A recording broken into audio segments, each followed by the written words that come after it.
kilala yung karpa na sobrang tigas nung tawag dito, mga tinik niya mga partner. Tignan natin yung ulo niya mga partner kung kaya natin kainin.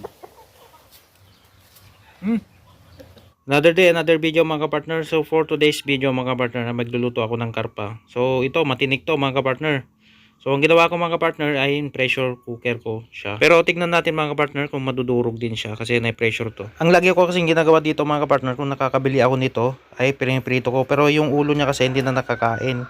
So i-try ko naman na parang gawin siyang sardinas mga partner. Yung kain lahat, buto, tinik, ganyan mga partner. So tignan natin. Ikaw mga partner, anong lutong karpa ang nagawa mo na? Pwede mong comment down below dyan mga partner para mapag-usapan natin. So sa akin, ito yung ginawa ko. So ito mga partner. So ito.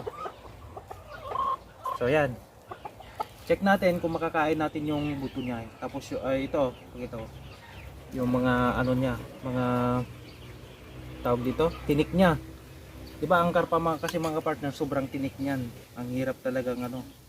So i-check natin kung pwedeng makain yung pati mga kanya.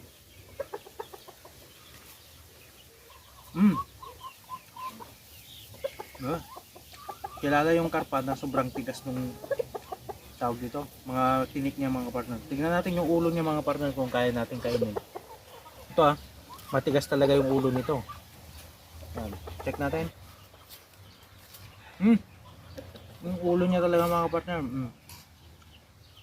So ang gawin nyo lang dun sa karpa na ano nyo, kasi di ba ang hirap na lutuin to.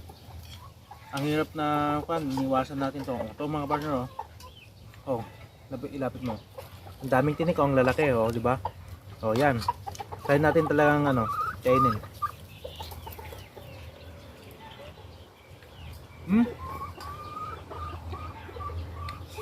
Ang ganda. Mga talagang kain talaga lahat. Walang nasasayang mga partner. Yan. Walang nasasayang talaga. Kahit tinik nakakain. Sa karpa, di ba? Ang karpa, yan kainin ko lahat.